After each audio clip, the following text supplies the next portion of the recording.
Esta noche quiero que vayan conmigo al Salmo 90 y quiero hablar sobre la brevedad de la vida y seré breve como lo hice anoche. El Salmo 90, el verso 10 y el verso 12. Salmo 90, del verso 10 al verso 12. Los días de nuestra edad son 70 años, y si en los más robustos son 80 años, con todo su fortaleza es molestia y trabajo, porque pronto pasan y volamos. ¿Quién conoce el poder de tu ira y tu indignación según debe ser temido? Enséñanos de tal modo a contar nuestros días, que traigamos al corazón sabiduría. ¿Has pensado en eso cada día?, dice el Señor. Dios ha dicho que puedes vivir hasta los 70 u 80 años, pero si vives hasta los 80 años seguramente pasarás trabajos y tendrás mucho dolor. Escuché de un pasajero del tren que estaba repartiendo cigarrillos porque el tren que pasaba por donde él vivía llegó a tiempo como nunca antes lo había hecho. Eso fue hace unos años, y el conductor le dijo que no podía recibirle cigarrillos. Y este hombre le pregunta, ¿por qué? Porque este es el tren de ayer, Señor. Hay un colapso de tiempo para todos nosotros. ¿Sabe lo rápido que una persona podía ir en los días de Jesús? Era tan rápido como podía correr un caballo. Y eso ocurrió hasta 1830, cuando desarrollamos un motor más rápido que un caballo. Piensen en eso. Todos esos cientos y miles de años que solo podíamos ir tan rápido como corriera un caballo. Luego en 1910 desarrollamos un avión militar que podía correr a 42 millas por hora. Y luego recuerdo como si fuera ayer, cuando el Limber partió hacia París y en 33 horas estaba en París. Y pensábamos que verdaderamente eso era rápido. Hoy nos montamos en un Concorde, o algunos lo hacen, y están allí en 3 horas y media. Y en 1960 empezamos a volar por el aire a 18,000 millas por hora, cuando subimos a la estratosfera. Ahora mi padre corría en una carroza alada por caballos, pero ahora tratamos de vivir en una era espacial. El tiempo está colapsando por encima de nosotros. ¿Cuánto tiempo nos queda? El salmista le pidió al Señor que le recordara cuán breve era su tiempo. He aquí, has dado a mis días término corto, y mis años son como nada delante de ti. Porque 1000 años delante de tus ojos son como una de las vigilias de la noche, o una sombra de la tarde de un día. Para el Señor 1000 años es como si fuera un día. Y Él está sentado sobre el círculo de la tierra, cuyos moradores le parecen como langostas. La hierba se seca, la flor se cae, mas la palabra del Señor nuestro Dios permanece para siempre. Y tú recordarás todas las cosas, porque todas las generaciones delante del Señor son como nada. Morimos, porque todos nosotros, desde el momento en que nacimos, empezamos a morir. Y todos vamos hacia ese lugar, quieras o no. Todos estamos bajo sentencia de muerte. Y no habrá nadie en esta audiencia que esté vivo dentro de 100 años. Nadie, todos vamos a morir.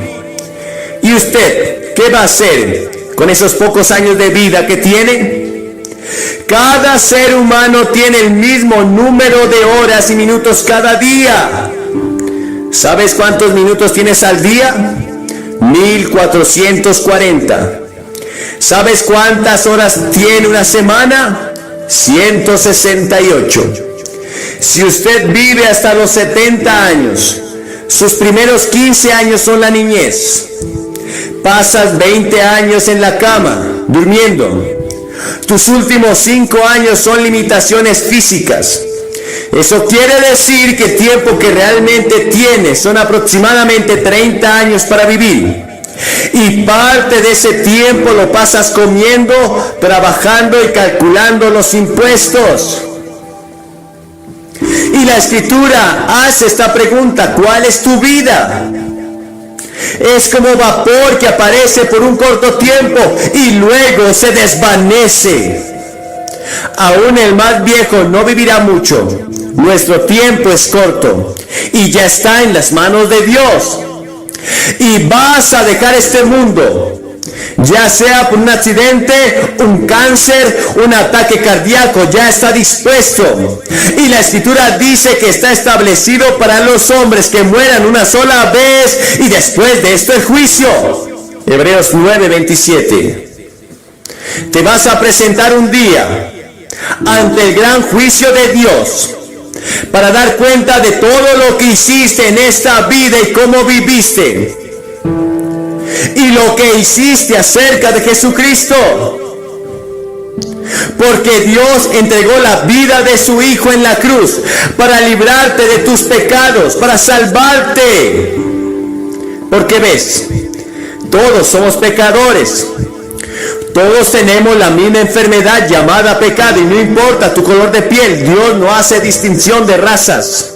Dios mira tu corazón y Él ve que hay una enfermedad espiritual en tu corazón y esa enfermedad se llama pecado. Y todos somos pecadores. Esto significa que hemos quebrantado las leyes de Dios, nos hemos rebeldizado en contra de Dios. Y como nos hemos rebelado contra Él, vamos a tener que enfrentar el juicio de Dios. Y Él va a decir: apartaos de mí, hacedores de iniquidad, nunca los conocí. No me importa qué tan rico seas, no me importa cuántos estudios tengas, ni las buenas obras que hayas hecho. Todo eso delante de mí son como trapos de inmundicia. Ahora un hombre, por más rico que sea, no puede comprar más minutos para vivir. Ningún científico, por más inteligente que sea, puede crear más tiempo. Ni siquiera puedes ahorrar un poco de tiempo para gastarlo al otro día. Bueno, tienes un poco de tiempo libre hoy, dicen, me gustaría ahorrarlo para gastarlo al otro día. No puedes hacer eso. Hay una urgencia de tiempo. Y la Biblia dice que debemos redimir bien el tiempo porque los días son malos. Miramos nuestros periódicos y lo único que encontramos en esas noticias son violencia, asesinatos, muertes, hambres, pestes. Y todo esto está pasando en el mundo hoy. Tenemos una gran tarea por delante. El mundo aún tiene un poco de tiempo. Tenemos la tarea de predicar el Evangelio, de redimir el tiempo, porque los días realmente son muy malos. Y hay una frase que se utiliza en los negocios acerca de ganar tiempo. Y escuché de alguien, un hermano en Cristo, que le gusta diezmar de su tiempo. Escuché de personas que diezman de su tiempo. Y se supone que nosotros debemos diezmar de todo nuestro dinero que ganamos, porque el 100% de nuestro dinero le pertenece a Dios. Pero también podemos diezmar de nuestro tiempo. Tomar ese tiempo y dedicarlo a estudiar la Escritura, para orar, para predicar el Evangelio. Usted puede decir que pasamos mucho tiempo en las autopistas interestatales en medio del tráfico. Usted sabe, hemos inventado todas esas cosas modernas para ahorrar tiempo. Pero ahora tenemos menos tiempo que nunca antes. Ahora tenemos mucho menos tiempo del que tenía mi madre o mi padre en los días de los caballos y del buggy. Sin embargo, tenemos autos rápidos, aviones rápidos, y están corriendo de un lugar a otro como locos. Y la mayoría de nosotros no sabemos cómo llegamos allí. Tienes mucho tiempo. ¿Pero para qué? ¿Tienes tiempo para servir a Cristo?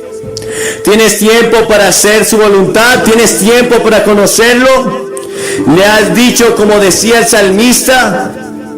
¿Y te has puesto a disposición de Él como dice el Salmo 31:15? Mis tiempos están en tus manos. Hay una película actualmente que se muestra en esta área, se llama Compromisos. ¿Has comprometido tu vida con Cristo? ¿Has reflexionado acerca de esto diciendo, sí, yo voy a la iglesia y he sido bautizado y he sido confirmado. Pienso en Dios de vez en cuando. Pero ¿en verdad te has comprometido con Cristo? Totalmente comprometido con Él. ¿Y sabes que si mueres hoy irás al cielo? ¿Sabes si tus pecados fueron perdonados? Por eso Cristo vino, murió y resucitó para perdonarte y salvarte.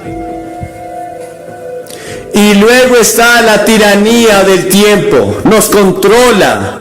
Y nos frustramos huyendo de una cosa a otra, porque sentimos que no tenemos el tiempo suficiente para hacer todo lo que realmente debemos hacer. Jesús dijo, debo hacer las obras que el Padre me encomendó mientras el día dura. La noche viene cuando nadie puede trabajar. La noche llegará a algunos de ustedes y entonces no podrán hacer nada. No tendrán oportunidad de servirle a Dios. Sírvanle a Dios mientras vivan. Sírvanle ahora. Pónganlo en primer lugar. Sin embargo, Jesús al final de su vida dijo, he acabado la obra que me encomendaste hacer. Dios tiene un plan para tu vida y Dios te ayudará a cumplir su propósito. Y entonces tendrás paz y un gozo incomparable si pones tu fe y confianza en Él. Oh sí, cuando Jesús dejó la tierra había personas que deberían ser sanadas, personas que deberían ser tocadas, pero Jesús dijo, he acabado la obra que el Padre me había asignado. Y Dios te ha asignado una obra que solo tú puedes terminar.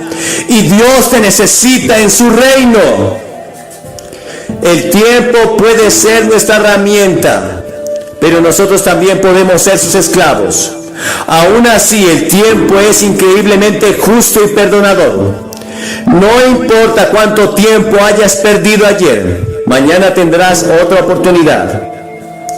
Ada y Stevenson dijo una vez, no son los días de tu vida, sino la vida en tu día lo que cuenta. ¿Tienes que comprarlo? ¿Qué precio podrás pagar por él? El precio es que no tendrás tiempo para ciertas cosas. No debemos dejarlo a la deriva. Hacer todos los placeres y beber todo lo que podamos y todas las demás cosas que están mal. Dios quiere que nos amemos los unos a los otros. Lo principal que Él quiere es que amemos a los demás como a nosotros mismos. No importa las razas. Lo que verdaderamente distingue a un creyente es el amor. Eso es lo que distingue la fe de los cristianos, el amor hacia los demás. Ahora tu vida debe ser cuidadosamente planeada. Y luego está el término del tiempo. El apóstol Pablo escribió en 1 Corintios, el tiempo es corto. En Apocalipsis dice que el tiempo no será más. Jesús y sus discípulos pasaron el tiempo de Mateo capítulo 24, los 95 versículos hablando del fin de la edad.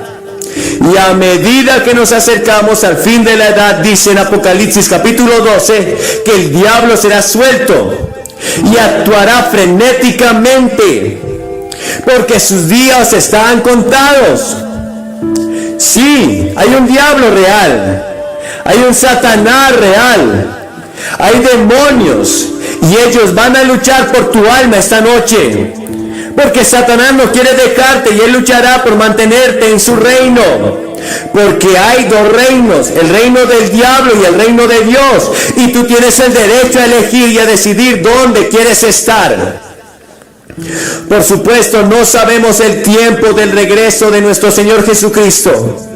En el Evangelio de Marcos capítulo 13 dice, pero del día y la hora nadie sabe, ni aun los ángeles del cielo, sino solo mi Padre. Por tanto, velad, llorad, para que no entres en tentación, porque no sabemos cuándo Él venga. En Romanos capítulo 13, el apóstol Pablo dice, conociendo el tiempo, que ya es hora de despertar del sueño, porque ahora nuestra salvación está más cerca que cuando creímos. Despojémonos por tanto de las obras de las tinieblas y vistámonos de las armas de luz. La Biblia utiliza varias veces la frase el tiempo está cerca. Jesús también nos dijo acerca de discernir las señales. Y una de las señales es el aumento de la iniquidad en todo el mundo. Tomen sus periódicos, lean los diarios y observen la iniquidad en todas partes, no solo en Nueva York y en Jersey, sino en todo el mundo. Y cuando se pase la lista de los nombres escritos en el cielo, ¿tu nombre estará escrito allí? Porque la Biblia dice que si tu nombre no está escrito en el libro de la vida, nunca podrás entrar al cielo. Tu nombre quizás hoy está escrito en lo que la Biblia llama los libros que serán abiertos. Y todo lo que has hecho, todos los pecados que has cometido, todas las faltas que has estado haciendo en lo oculto, todo estará escrito allí. Y por cada uno de ellos serás juzgado y enfrentarás un juicio. Pero cuando vienes a Cristo y te presentas tal como eres y le aceptas como el Salvador y Señor, Él borra todos esos libros y escribe tu nombre en otro libro, que es el libro de la vida, que es el libro del Cordero. ¿Está tu nombre escrito allí? Porque si tu nombre no está escrito allí, asegúrate de que se escriba antes de salir esta noche de este lugar, porque no volverás a tener otra oportunidad como la que estás teniendo ahora mismo. Esta es tu hora con Dios. Y entonces la brevedad del tiempo requiere una acción inmediata. El hecho de que el tiempo es corto nos manda a hacer algo al respecto. Ahora, la Escritura dice en 2 Corintios 6:2, ahora es el tiempo apropiado. Mañana no, hazlo hoy.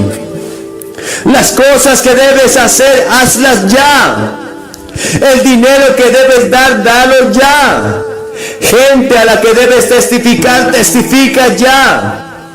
Cada vez que el reloj marca una hora, te está diciendo, hazlo ahora. Si escuchas hoy su voz, no endurezcas tu corazón. Tu corazón se puede endurecer. Oyes un mensaje como este y puede ser muy peligroso, porque tu corazón puede endurecerse. Y la próxima vez que escuches el Evangelio, tu corazón estará cada vez más duro. Más duro, más duro. Ven a Cristo ahora.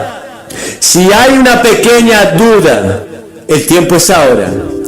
Y luego está la advertencia del tiempo. Algún día será demasiado tarde para tu alma. El tiempo es demasiado corto para la indecisión y la vacilación. No se detenga entre dos opiniones. Los tontos dicen que hay mucho tiempo. El diablo te dice, hay mucho tiempo. Cada mañana tienes 86.400 segundos que puedes invertir o malgastar. Cada día el banco del tiempo abre una nueva cuenta para ti. Y no hay mañana, ven ahora. La Escritura dice, viendo que todas estas cosas están sucediendo, ¿qué clase de personas deberíamos ser? Leí un artículo hace algunos años de personas que se la pasaban muy bien, y la persona que escribió el artículo decía, beben como si no hubiera un mañana. Probablemente hayan escuchado la canción Otro Tiempo, Otro Lugar, y eso es lo que probablemente el diablo susurrará al oído esta noche cuando nos invite a hacer su compromiso con Cristo, con cientos de miles que han de venir a Él. Satanás te dirá, otro tiempo, otro lugar. Este no es el momento para ti, pero este es el momento para ti.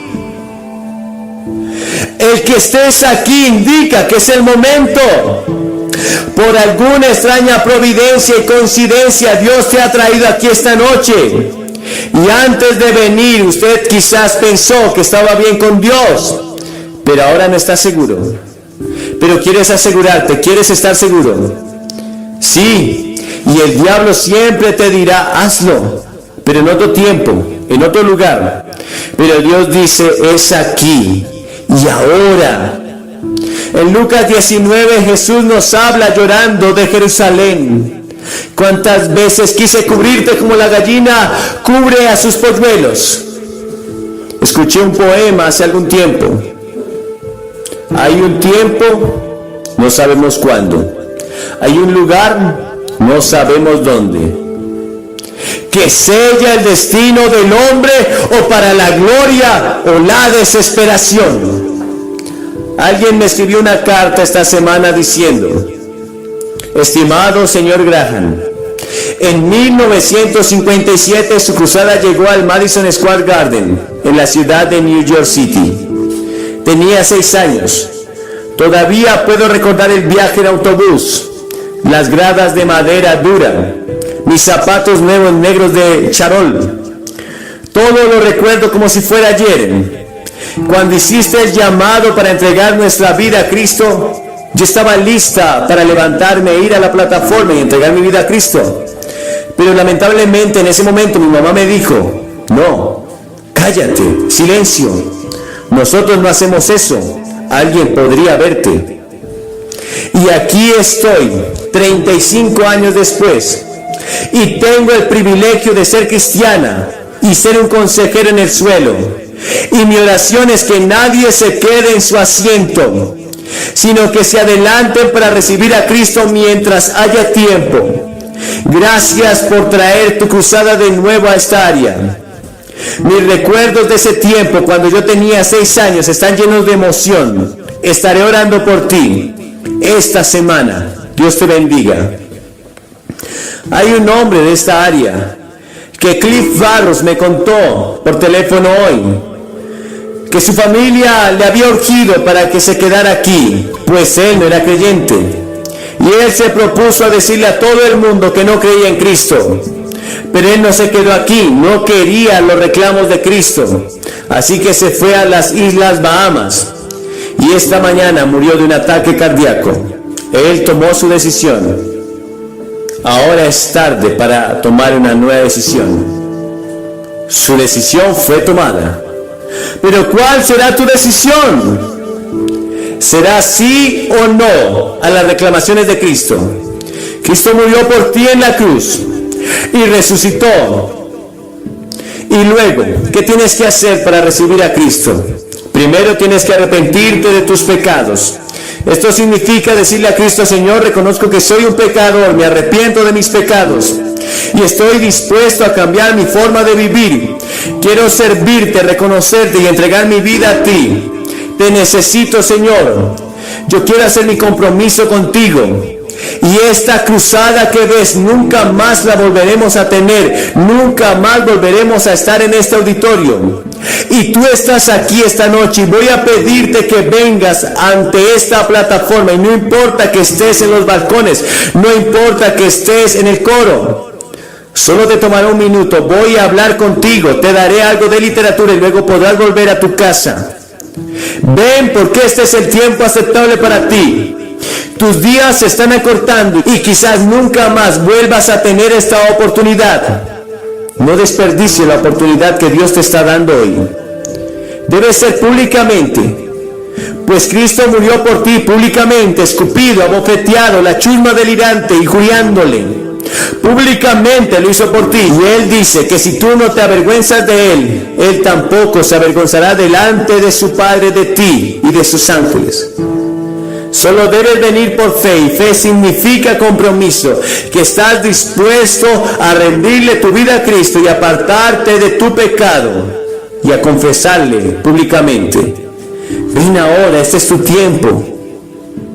Por favor, ven ahora. Estaré orando por ti.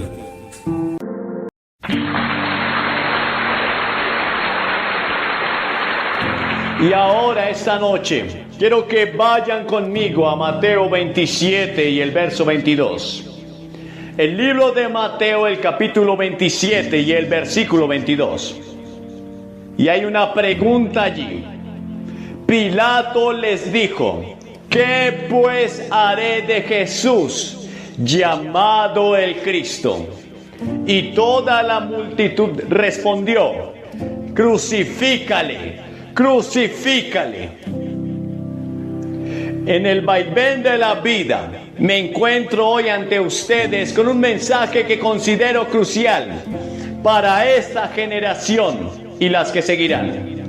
En tiempos de incertidumbre y desorientación, es imperativo abordar las preguntas fundamentales que resuenan en los corazones de los jóvenes, tales como: ¿quién soy yo? ¿Cuál es el propósito de la vida? ¿De dónde vengo y a dónde voy?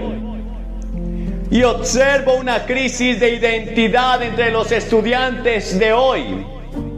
Una búsqueda de respuestas que a menudo se ve frustrada en un mundo lleno de distracciones y desafíos. Quiero decirles con toda sinceridad que desde mi perspectiva la Biblia contiene respuestas directas a estas y profundas filosofías.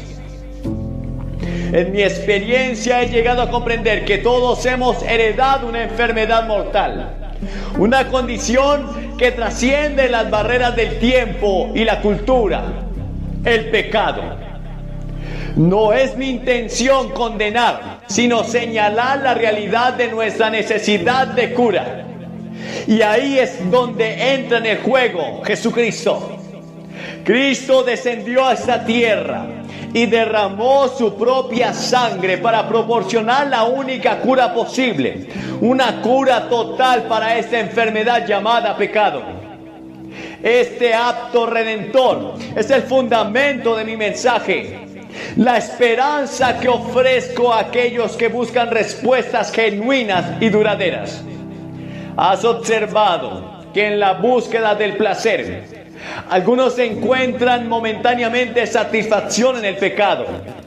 Pero la verdad es que ese placer es efímero, dejando tras sí amargura y destrucción. La Biblia, fuente de sabiduría eterna, advierte sobre las consecuencias a largo plazo de nuestras elecciones y acciones.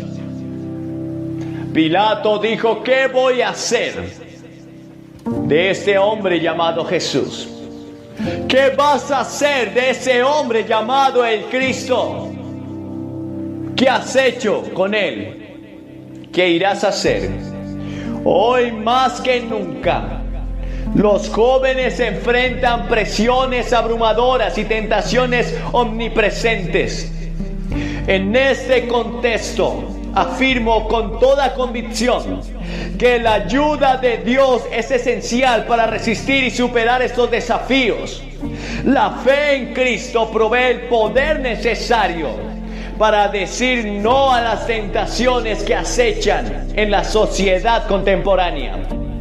En un mundo donde la moralidad a menudo se ve difuminada, sostengo que la juventud anhela la verdad, un código moral claro y sin concesiones. Mi llamado es ofrecerles esta guía, proporcionando una brújula moral en medio de la confusión reinante. La institución familiar, que considero fundamental, enfrenta amenazas en forma de divorcio, infidelidad y rebelión. Es necesario preservar los cimientos morales para mantener la estabilidad de nuestra sociedad. He llegado a la convicción de que los jóvenes anhelan algo más profundo, algo que satisfaga sus mentes y corazones. En mi experiencia he encontrado que este anhelo se satisface plenamente en Jesucristo. Les insto a explorar la Biblia por sí mismos, descubriendo así una fuente inagotable de sabiduría y verdad. ¿Y qué van a hacer con Jesús, al que llaman el Cristo? Esta pregunta, planteada hace siglos, sigue siendo la más importante que cualquiera de nosotros puede enfrentar. Y ahora quiero adentrarme en 3 puntos fundamentales que considero esenciales en la búsqueda de significado y propósito en esta vida. En mi experiencia como evangelista, he dedicado mi vida a compartir el mensaje de redención y esperanza que encuentro en las Escrituras. Hoy deseo enfocarme en esos puntos, con la esperanza de que encuentren respuestas sólidas para las preguntas que agitan sus corazones. Y quiero primero hablar de la enfermedad del pecado y la necesidad de la cura. La realidad innegable es que enfrentamos como seres humanos esta enfermedad mortal del pecado. No estoy aquí para señalar con el dedo acusador, sino para reconocer la condición compartida que todos llevamos.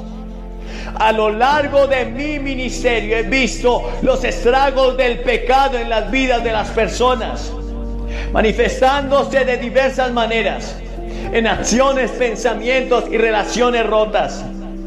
El pecado no es simplemente una serie de malas elecciones.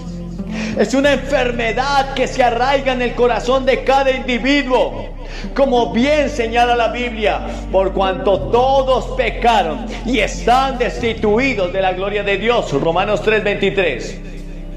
Esta no es una afirmación para desanimarte, sino para que reconozcas la realidad de nuestra condición humana y la necesidad imperante de una cura. En mi viaje de fe, llegué a la conclusión que no hay cura posible para esta enfermedad, aparte de la intervención divina. Es aquí donde entra en juego el sacrificio redentor de Jesucristo. En mi predicación he proclamado una y otra vez que Cristo descendió a esta tierra para derramar su propia sangre, ofreciendo así la única cura total para el pecado en sus corazones. Les insto a reconocer esta verdad y a aceptar la mano extendida de Cristo que ofrece sanidad y redención. El primer punto que quiero profundizar es la comprensión de la enfermedad del pecado y la imperiosa necesidad de cura. En mi ministerio he presenciado cómo esta enfermedad afecta a la humanidad, cómo se manifiesta en acciones y cómo permea cada aspecto de nuestras vidas. Pero la Biblia, fuente inmutable de verdad, nos revela la realidad de nuestra condición. Todos pecaron. Hoy debemos reconocer que todos hemos pecado, todos hemos errado, que todos hemos caído cortos de la perfección divina. Es el primer paso hacia la comprensión de la enfermedad del pecado. No estoy aquí para condenar a nadie, sino para señalar una verdad fundamental que afecta a todos. La metáfora de la enfermedad no es casualidad. Como el apóstol Pedro nos dice, Cristo llevó nuestros pecados en su cuerpo sobre la cruz, para que nosotros, estando muertos a los pecados, vivamos a la justicia, y por cuya herida fuisteis sanados. Primera de Pedro 2:24. Aquí encontramos la esperanza en la cruz, donde Jesucristo, en su amor insondable, llevó sobre sí mismo el peso de nuestros pecados por ofrecernos sanidad y reconciliación con Dios. Y en mi predicación he compartido una y otra vez la verdad que no hay cura posible para esta enfermedad del pecado, aparte de la intervención de Dios en nuestras vidas. Pero Dios, que es rico en misericordia, por su gran amor con que nos amó, aun estando nosotros muertos en pecado, nos dio vida juntamente con Cristo. Efesios 2:4. Es a través de la gracia de Dios, manifestada en el sacrificio de Cristo, que encontramos la cura total para nuestra condición. Hoy les insto a reflexionar sobre sus vidas y a reconocer la realidad del pecado, no como un ejercicio de culpa, sino como un paso crucial hacia la cura. Porque si confesamos nuestros pecados, Él es fiel y justo para perdonar nuestros pecados y limpiarnos de toda maldad. Primera carta de Juan 1:9. La confesión y el arrepentimiento son llaves que abren la puerta de la gracia redentora de Dios. Jesucristo no solo ofrece perdón, sino también transformación. De modo que si alguno está en Cristo, nueva criatura es. Las cosas viejas pasaron, he aquí todas son hechas nuevas. Segunda de Corintios 5:17. Esta transformación es el proceso de cura de Dios. Él desea realizar en nuestras vidas llevándonos de la esclavitud del pecado a la libertad y la plenitud en Cristo. En resumen, la enfermedad del pecado es una realidad que afecta a todos. Pero la buena noticia es que la cura está disponible en Jesucristo a través de la confesión, del arrepentimiento, del creer que Cristo murió y resucitó por nosotros. Y la fe en el sacrificio redentor en Cristo, en la cruz, nos libra de esta enfermedad. Podemos experimentar la sanidad y la renovación que solo Dios puede ofrecer. Los animo a acercarse a Él con corazones abiertos, listos para recibir la cura que solo viene a través de la gracia abundante de nuestro Señor Jesucristo. Pero luego el segundo punto, quiero sumergirlos en el engaño del placer temporal y la búsqueda de la verdadera satisfacción. En mi extensa experiencia como evangelista, he visto cómo la sociedad moderna a menudo busca placer momentáneo, confiando en que éste llenará el vacío existencial. Sin embargo, la Biblia nos advierte sobre lo efímero de estos placeres y nos señala hacia una fuente de satisfacción duradera. Las Escrituras nos dicen que hay placer en el pecado, Hebreos 11:25. Pero sin embargo es por corto tiempo. No niego que el pecado pueda proporcionar una sensación de placer temporal, pero quiero advertirles sobre la ilusión que conlleva. Mi deseo es que entiendan que aunque puede haber deleite momentáneo, este placer se desvanece rápidamente, dejando tras sí una sensación de vacío, de fracaso, de anhelo, de angustia, de dolor, porque la paga del pecado es la muerte, y ese pecado te encontrará. En mi ministerio he encontrado que muchos caen en la trampa de buscar satisfacción en placeres mundanos, solo para descubrir que la alegría que ofrecen es efímera. La verdadera satisfacción, según las Escrituras, se encuentra en una relación transformadora con Cristo. Él nos ofrece una alegría que va más allá de las circunstancias temporales y que perdura incluso en medio de las pruebas. Permítame compartir con usted una ilustración para dar vida a este punto. Imaginen a un viajero sediento en el desierto. En su búsqueda de alivio, encuentra un oasis temporal que ofrece agua refrescante. Sin embargo, este oasis es efímero y el agua se está agotando en él y la sed regresa. En contraste, Cristo es la fuente inagotable de agua de vida que sacia nuestra sed espiritual de manera duradera. Como dijo Jesús a la mujer samaritana: el que beba del agua que yo le daré no tendrá sed jamás, sino que el agua que yo le daré será en él una fuente de agua que salta para vida eterna. Juan 4:14. Las distracciones y placeres del mundo pueden brindar momentos de satisfacción, pero la verdadera alegría se encuentra en una relación íntima con Cristo. El apóstol Pablo lo expresó de manera impactante cuando dijo: porque el reino de Dios no consiste en comida ni bebida, sino en justicia, paz y gozo en el Espíritu Santo. Romanos 14:17. Aquí nos revela que la verdadera satisfacción no se encuentra en las cosas temporales, sino en las realidades eternas que Cristo nos ofrece. En la búsqueda temporal del pecado, la reflexión sobre sus propias experiencias. ¿Cuántas veces ha buscado satisfacción en cosas que a la larga no le trajeron plenitud, la plenitud que usted esperaba? La invitación de la Escritura es a dirigir nuestras vidas hacia el gozo perdurable que se encuentra en Cristo. En conclusión, amigos, la conclusión es que debemos reconocer la sed de satisfacción que todos compartimos.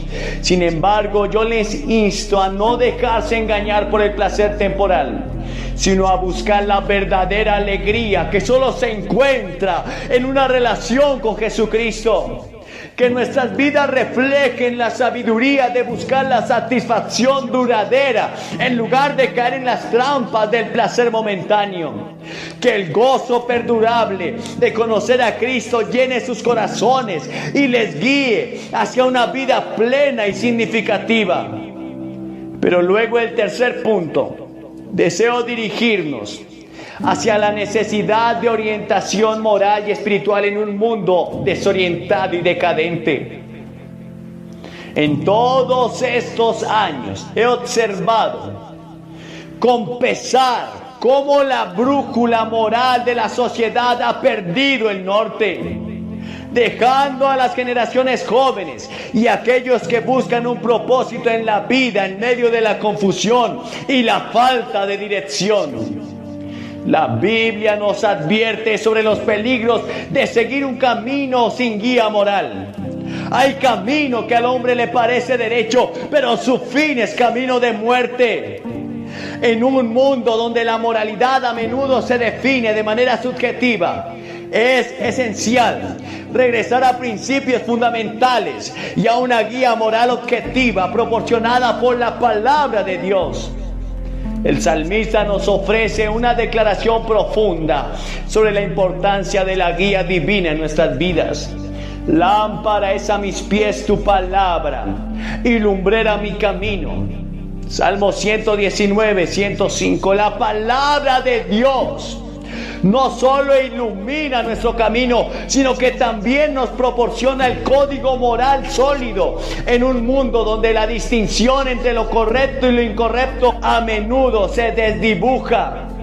En mi vida he visto cómo la falta de orientación moral ha llevado a decisiones lamentables y a la pérdida de valores fundamentales en la sociedad.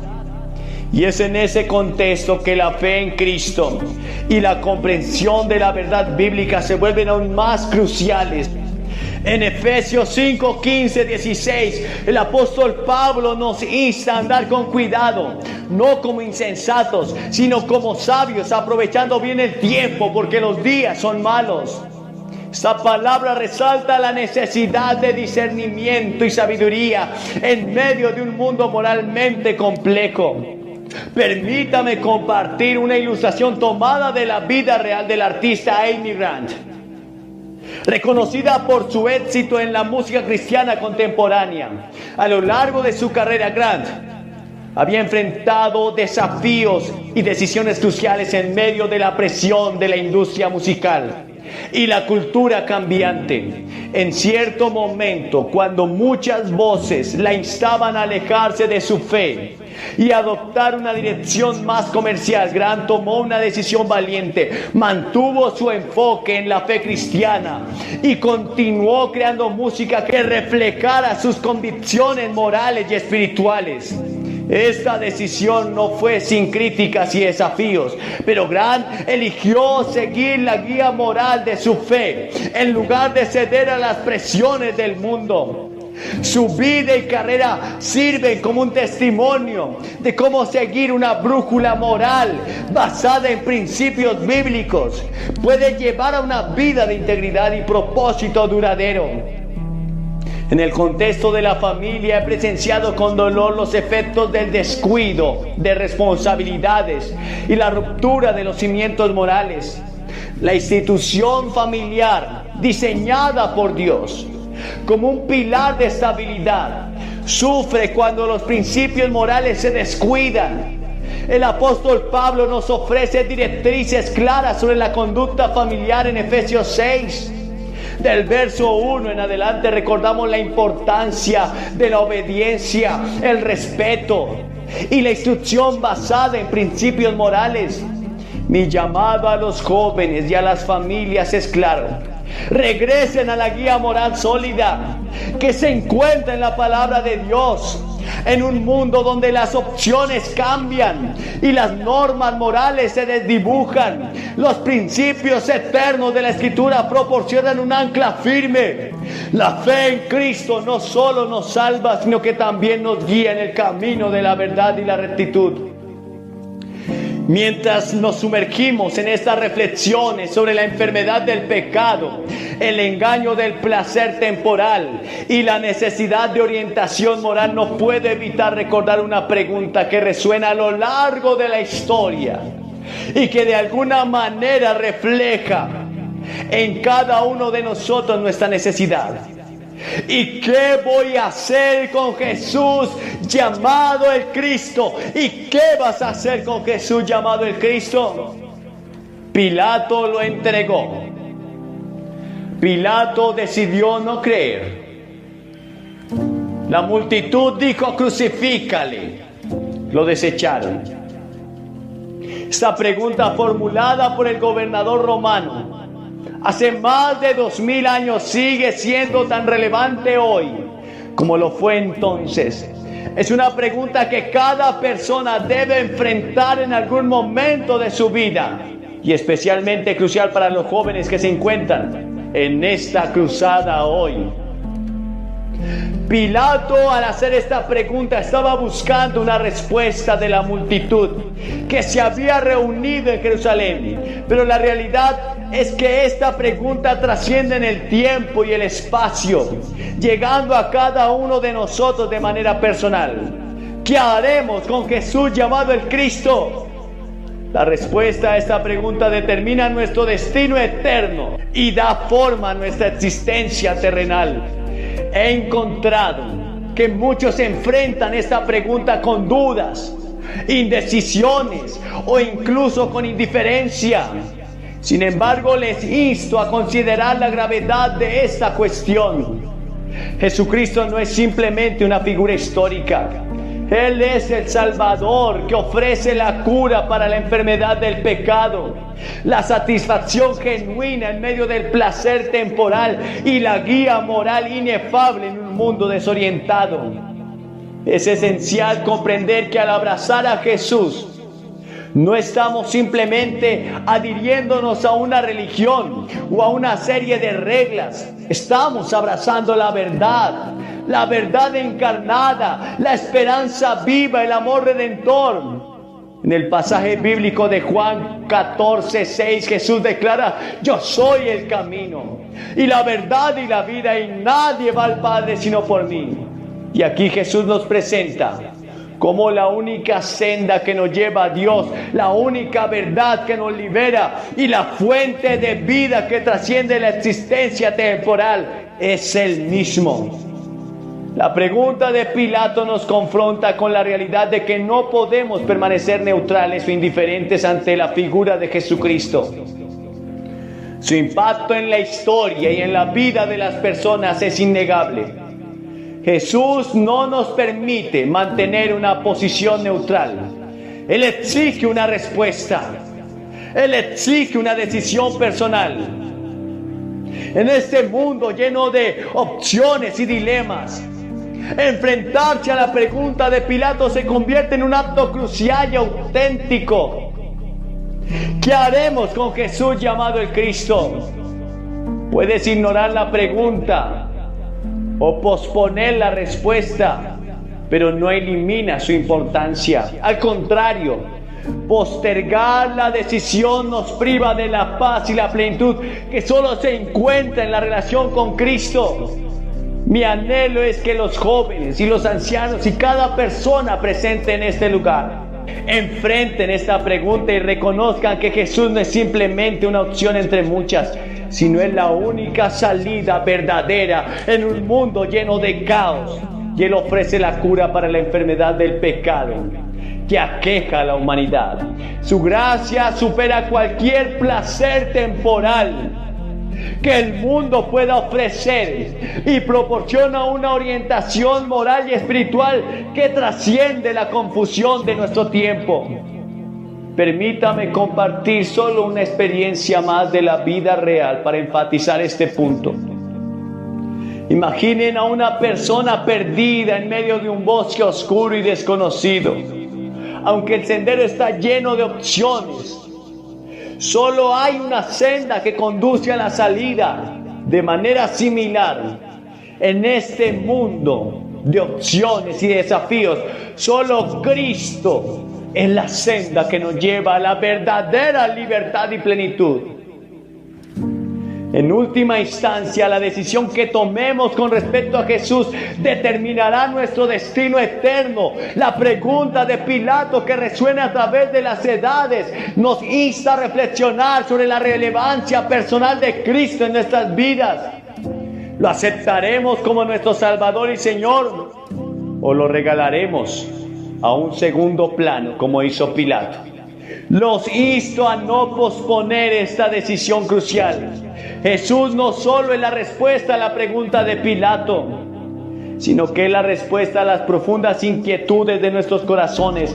Que cada joven, al enfrentar esta pregunta, pueda decir con convicción y fe: haré con Jesús, llamado el Cristo, lo que Él me llame a hacer. En esta decisión encontrará no solo la salvación eterna, sino también la plenitud y la dirección que anhelan sus vidas. Que la verdad de Cristo ilumine sus corazones y los guíe hacia una relación transformadora que trascienda la eternidad. Permítanme que les comparta una historia impactante de mi experiencia como evangelista.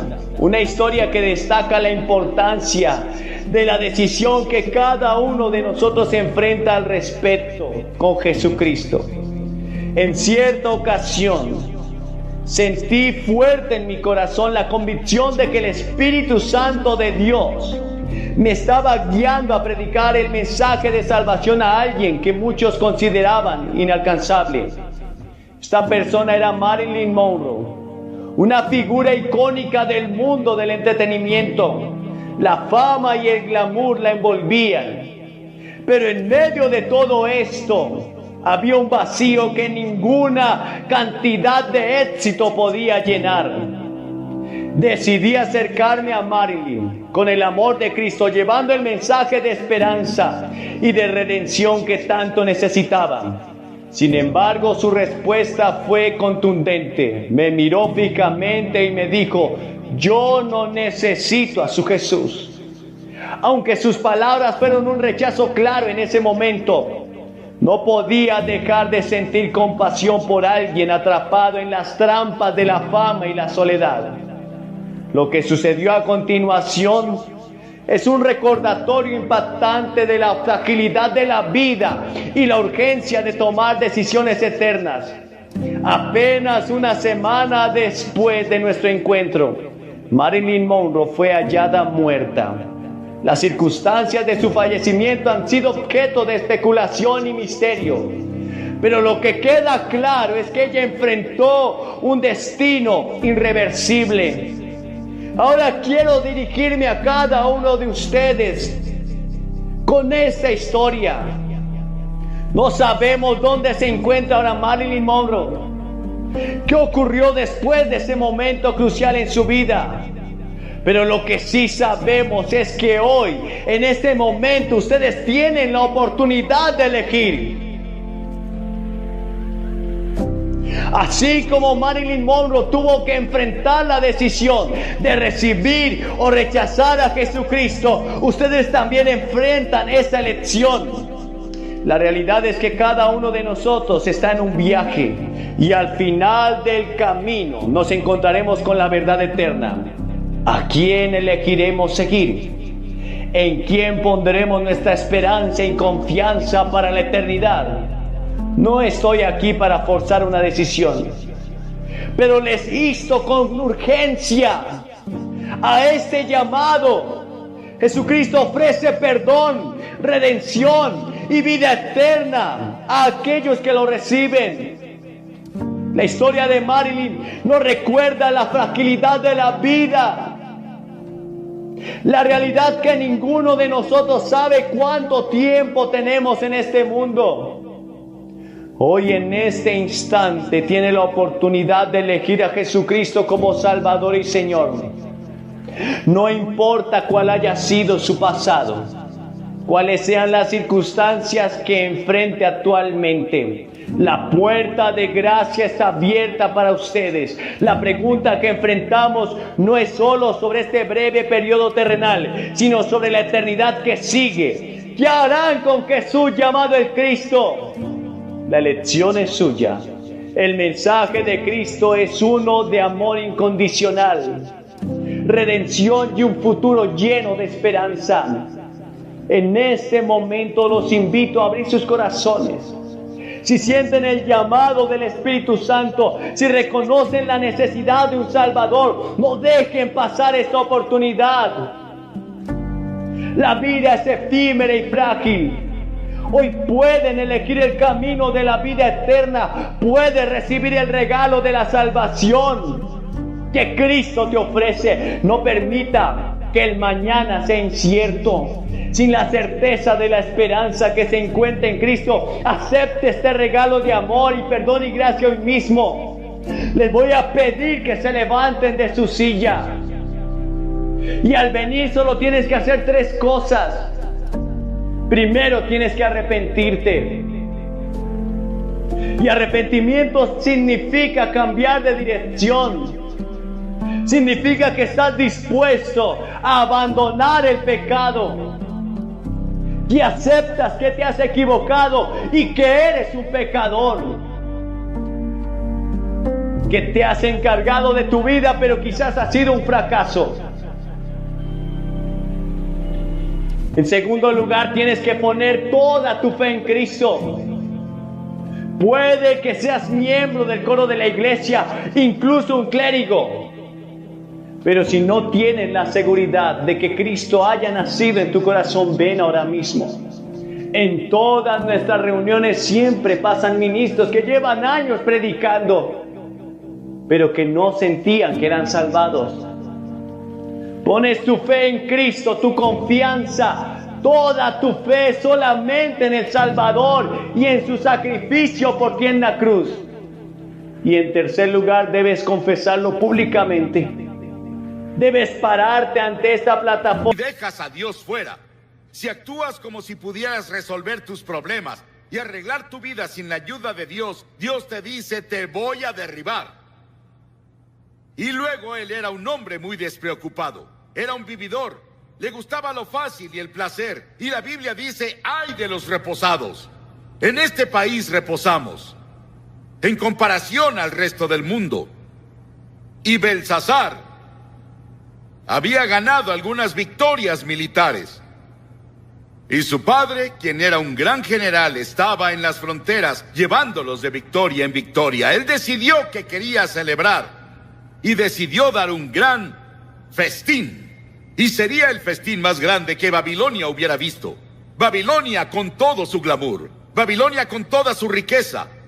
Babilonia con todo lo que tenía. Él dijo: tendremos el mejor festín de la historia del mundo. Y ordenó a los mejores bailarines, los mejores vinos, la mejor comida. Y envió una invitación a 1000 de sus nobles de todo el imperio a la fiesta. Y en sus carretas con joyas se presentaron.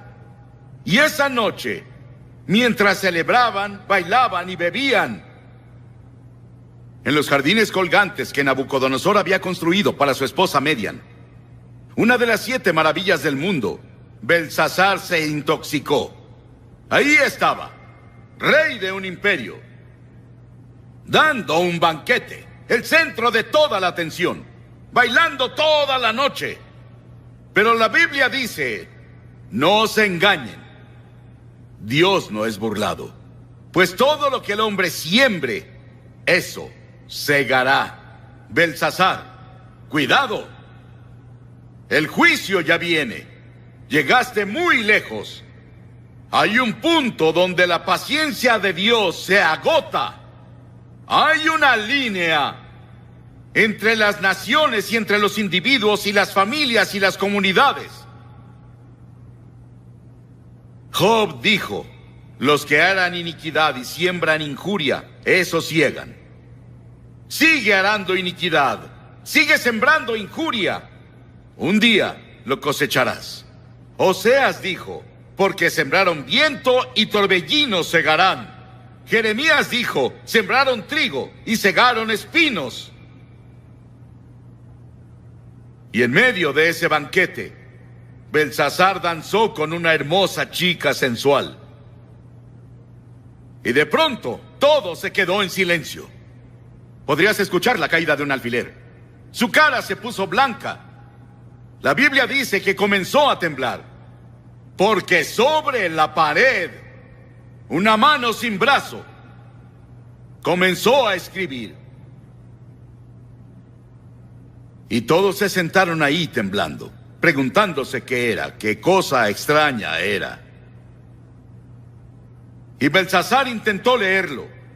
No pudo leer el mensaje. Y dijo: llamemos a los astrólogos y a los adivinos de los caldeos. Llamen a los magos, llamen a todas las personas que sepan leer este tipo de cosas. Y ellos fueron. No pudieron leerlo. Belsasar estaba más temeroso. La escritura se volvía más clara cada vez y más brillante. Las personas tenían miedo. Y su madre escuchó sobre eso, y su madre resultó que no estaba en la fiesta. Pero ella fue. Y dijo: hijo, ¿qué es eso que oigo de una extraña escritura? Él apuntó a la pared. Y ella dijo: conozco a un hombre que puede leer eso. Su nombre es Daniel.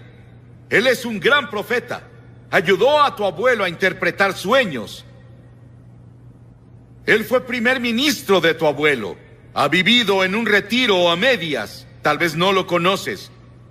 Daniel no estaba en la fiesta, pero enviaron por él. Y él se presentó y Belsasar dijo: Daniel, ¿ves esa escritura? Si lees esa escritura, te volveré el tercero al mando en el imperio. Pondré una cadena de oro de autoridad en tu cuello y te pondré vestidos reales y serás miembro de la familia real, a mi lado. Daniel vio la escritura y la reconoció de inmediato. Era la escritura de su padre. Era la escritura de Dios Padre. Y él había estudiado a Dios y vivido con Dios todos esos años y sabía que era la escritura de Dios. Dijo Belsasar: puedo leer la escritura, pero guárdate tus regalos, no los quiero. Dale tus regalos a alguien más. Verás, Belsasar, oh rey, te has levantado contra el Señor del cielo y han traído las vasijas del Dios Santo a tu casa, y tú y tus nobles y sus esposas y sus concubinas han bebido vino en ellos, y Dios está ofendido. Y diste alabanza a los dioses de oro y plata y cobre y hierro y madera y piedra. Ellos no ven, no oyen y no saben. Y el Dios en cuya mano está tu vida y dueño de tus caminos, nunca le honraste. Sí, Belsasar, lo leeré. Dios le había dado a Belsasar todo lo que tenía, incluso la habilidad de reír. Su comida, su bebida, su poder, sus riquezas, todo venía de Dios, pero no había agradecido al Señor. Daniel dijo: muy bien, esta es la escritura. Mene, Tekel, Uparsin. Esta es la interpretación. Mene, contó Dios tu reino y le ha puesto fin. Belsasar es tu fin. Has pasado tu último día en esta tierra. Tekel, te pesaron en la balanza de Dios y te faltó. Peres, tu reino ha sido dividido y dado a los medas y a los persas. Y estando en el banquete, sin saberlo, los babilonios, el gran río Éufrates había sido cambiado de curso y el ejército medo-persa pasó sobre un río seco. Y esa noche, Babilonia cayó ante los medos y persas. Belsasar fue asesinado. Daniel permaneció y se volvió el primer ministro en el siguiente imperio. Ambos imperios lo respetaban por su sabiduría y su fe y su propósito y su devoción. Dios escribe en el muro de la nación esta noche. La palabra mene también significa recordado. Dios hace memoria. Dios hace memoria de nuestros pecados. Dios ve nuestra pornografía. Él ve nuestras películas obscenas y Él ve las nuevas películas que van a salir burlándose de Jesucristo. Él ve nuestras mentiras, engaños y corrupción. Y va por toda la sociedad. Él lo ve todo. Y las Escrituras dicen, sepan que sus pecados los alcanzarán. Y hace memoria de algo más. No es muy tarde. Dios se recuerda de olvidarse. Y cuando cualquier grupo de personas o nación se arrepienten de sus pecados y regresan al Señor, Él perdona sus pecados y sana la tierra. Es la promesa del Señor. En segunda, dice, pesado fuiste en la balanza y fuiste hallado falto. Las Escrituras dicen, tú pesas el camino del justo. El Señor dice, las acciones yo las peso, todos los caminos del hombre son limpios a sus ojos, pero el Señor pesa a los espíritus. La nación, el mundo esta noche son pesados. Tú eres pesado en la balanza de Dios. Nuestros pecados son grandes a los ojos del Señor y hemos sido pesados en su balanza. Muchos líderes pensadores creen que la Escritura sigue en la pared y el juicio ya comenzó a pasar. Pero Dios nos pesa como individuos. ¿Por qué nos va a pesar? ¿Qué está del otro lado de la balanza? Verás, hay balanzas. Aquí estás tú y aquí está con lo que Dios te pesa. Primero, Él te pesa por los 10 mandamientos. ¿Cómo estás con los 10 mandamientos? No tendrás otros dioses delante de mí. No tomarás el nombre del Señor tu Dios en vano. No cometerás adulterio. No robarás. No mentirás. No matarás. Todo eso está en los 10 mandamientos. Y la Biblia dice que si ofendemos en un punto, somos culpables de todos. Si rompiste un mandamiento una vez en tu vida, es lo mismo que romperlos todos. Y dirás, claro, he roto al menos 1 o 2. Entonces eres culpable de todos. Y es la razón por la que la Biblia dice que todos somos culpables. Por esa razón Jesús dijo, el que no tenga pecado, que tire la primera piedra a la mujer atrapada en adulterio. Ninguno de esos líderes religiosos pudo hacerlo, porque todos hemos pecado. Todos pecaron y están destituidos de la gloria de Dios, y todos estamos bajo el juicio de Dios. No solo vamos a ser pesados por los 10 mandamientos, sino que seremos pesados por la ley del amor.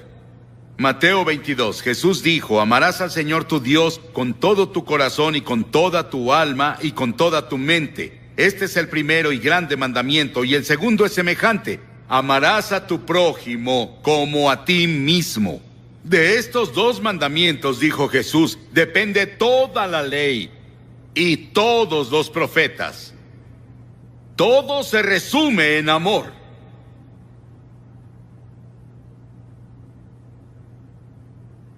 ¿Amas al Señor tu Dios con todo tu corazón, con toda tu mente, con toda tu alma?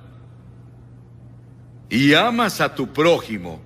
Tu prójimo es cualquiera con una necesidad. Jesús nos enseñó en la parábola del buen samaritano. Cualquiera que necesite ama a ese prójimo, como te amas a ti. Es lo que Jesús dijo. Vamos a ser pesados por esa ley. En tercera, vamos a ser pesados por la persona de Jesucristo. La Biblia dice en el Salmo 89, porque ¿quién en los cielos se comparará al Señor? ¿Quién entre los hijos de los aposentados será semejante al Señor? Isaías dice, ¿a qué tendrán como igual a mí? Y me harán igual, o semejante, o me compararán, para ser como yo. Dios dice, sé santo, porque yo soy santo. Si no sabes, Jesucristo fue el único hombre justo y el único hombre santo que ha vivido. Llamamos a algunos en India hombres santos, pero Jesús fue el único santo de verdad en la historia. Y si no vivimos como Jesús, vivimos también como Jesús, vamos a quedar cortos en los requerimientos de Dios y sus expectativas. Dirás, Billy, ¿quién en el mundo puede vivir como Jesús? Ninguna persona. Por eso es que todos debemos decir, soy pecador. Dios va a pesarnos con Cristo Él va a pesarnos con los 10 mandamientos. Él va a pesarnos por la ley del amor, pero también va a pesarte por tus obras. Esos pecados de omisión de los que no estabas consciente. En Mateo 25, Jesús nos recuerda: tuve hambre y no me diste de comer. Tuve sed y no me diste de beber. Fui forastero y no me acogiste. Estuve desnudo y no me cubriste. Estuve enfermo y en prisión y no viniste a verme. Pero las personas decían: Señor, ¿dónde te vimos desnudo y enfermo y en prisión y sediento? Él les contestó así: así como no lo hicieron con el más pequeño de ellos, no me lo hicieron a mí. Eso incluye a todas las personas de esta área. No hemos cumplido, y luego Jesús pronunció juicio. Dijo: los que son culpables del pecado de omisión deben ir al castigo eterno, pero los justos a la vida eterna. Dirás: Billy, me siento devastado. ¿Cómo podrá alguno pasar? No podemos. Jesús dijo en Apocalipsis 3: yo conozco sus obras, no eres frío ni caliente. Ojalá fueses frío o caliente. Pero por cuanto eres tibio, te vomitaré de mi boca, Él dijo. Escucha, habrá muchas personas que no entrarán al cielo que tú crees que van allá. Y luego lo quinto, Él va a pesarnos por nuestras oportunidades. Por nuestras oportunidades. A quien mucho se le da, mucho se le exige, dijo. Piensen en vivir en Estados Unidos, con todas sus ventajas. Una iglesia en casi cada esquina, una Biblia en casi todos los cuartos de hotel, millones de Biblias disponibles, el Evangelio en radio y televisión. Piensen en vivir aquí. Él va a juzgarnos por las oportunidades que tenemos. Piensen en la literatura cristiana que está disponible en librerías. Y no lo aprovechamos. A quien mucho se le da, mucho se le exige. Dirás: Billy, incluso en eso yo no puedo hacerlo. No. Pero la gloria de todo esto es que hay un evangelio. Y el evangelio son buenas noticias para las personas que están sentadas aquí diciendo: bueno, soy culpable. La buena noticia es que Dios envió a su Hijo Jesucristo a la cruz a morir por ti. Y Dios tomó esos pecados tuyos y esas fallas tuyas y las puso en Cristo. Él se volvió pecado por nosotros. Él dijo: el justo y el íntegro irán al cielo. ¿Cómo voy a llegar a la justicia y la integridad por mí mismo cuando no tengo nada? Soy un pecador. No peso suficiente para ir al cielo. Pero en la cruz, Cristo proveyó justicia. Esta noche quiero que vayan conmigo al capítulo 16 del Evangelio de Lucas. Y comenzando en el versículo 19, hay una historia que Jesús contó. Había un hombre rico que se vestía lujosamente con lino y daba banquetes todos los días. Se tendía un mendigo llamado Lázaro a la puerta de su casa, cubierto de llagas, y queriendo llenarse el estómago con lo que caía de la mesa del hombre rico, hasta los perros se acercaban y le lamían las llagas. Resulta que murió el mendigo, y los ángeles se lo llevaron para que estuviera al lado de Abraham. También murió el rico y lo sepultaron en el infierno. El rico levantó los ojos en medio de sus tormentos y vio a Abraham de lejos y a Lázaro en su regazo. Así que alzó la voz y lo llamó: Padre Abraham, ten compasión de mí y manda a Lázaro que moje la punta del dedo en agua y me refresque la lengua, porque estoy sufriendo mucho en este fuego. Pero Abraham le contestó: Hijo, recuerda que durante tu vida te fue muy bien, mientras que a Lázaro le fue muy mal. Pero ahora él es consolado y tú sufres terriblemente. Además de eso, hay un gran abismo entre nosotros y ustedes, de modo que los que quieren pasar de aquí para allá no pueden, ni tampoco pueden los de allá para acá. Él respondió: entonces te ruego, Padre, que mandes a Lázaro a la casa de mi padre, a mis 5 hermanos, para que les advierta y no vengan también a este lugar de tormento. Pero Abraham le contestó: ya tienen a Moisés y a los profetas, que les hagan caso a ellos. Él dijo: no, padre Abraham, no les harán caso. En cambio, si se les presentara uno de entre los muertos, sí se arrepentirían. Abraham le dijo: si no le hacen caso a Moisés y a los profetas, tampoco se convencerán, aunque alguien se levante de entre los muertos. No estoy aquí esta noche para decir vete al infierno, sino vete al cielo. Y te animo a que no digas estoy condenado, sino seré salvado. En esta historia se usa la palabra infierno. Se traduce a infierno en nuestra versión autorizada, aunque en realidad es Hades, porque el Hades estaba en 2 compartimientos aparentemente. Uno se llamaba paraíso y otro se llamaba lugar de tormento. Y aparentemente podían verse a la distancia uno y otro.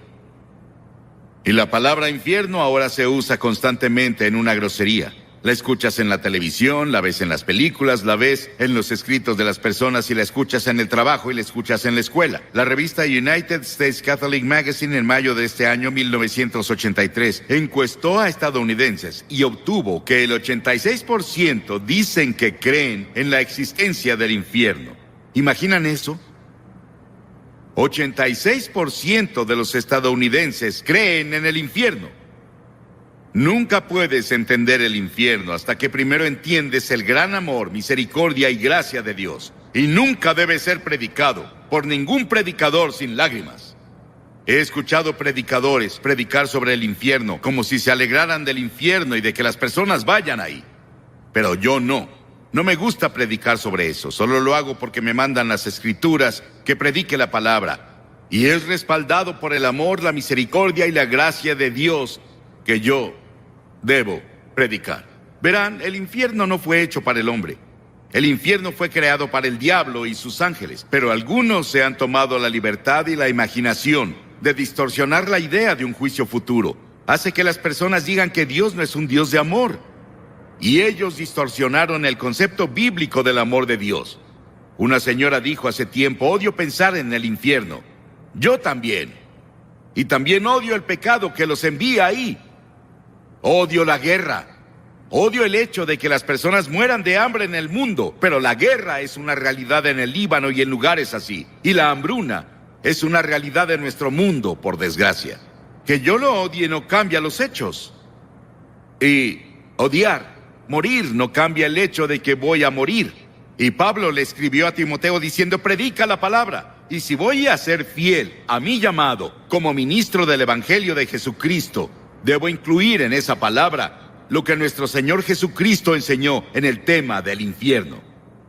Un clérigo dijo que si usaba el infierno en el púlpito, las personas lo echarían.